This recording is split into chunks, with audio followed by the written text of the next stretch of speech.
আসসালামু আলাইকুম। উদাহরণ আজকে নয় আলোচনা করব।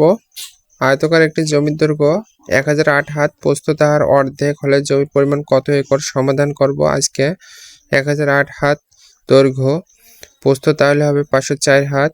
দৈর্ঘ্য প্রস্থ আমাদের প্রশ্ন মতে দৈর্ঘ্য AB CD 1008 হাত, প্রস্থ AD BC 504 হাত, ক্ষেত্রফল তাহলে কত একর? প্রশ্ন মতে সূত্র মতে ক্ষেত্রফল সমান দৈর্ঘ্য গুণন প্রস্থ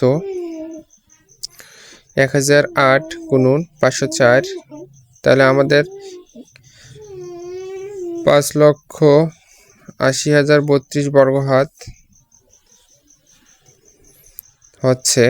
আমরা জানি 193 60 বর্গ হাত সমান 1 একর। অতএব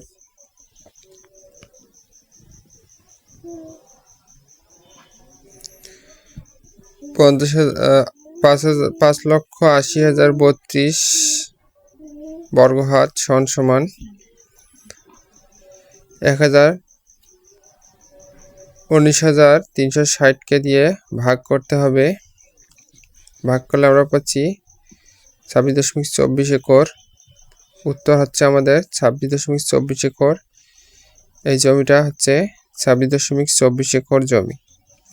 এভাবেই আমরা সূত্রের মাধ্যমে জমি মাপলে মাপতে পারবো ইনশাআল্লাহ।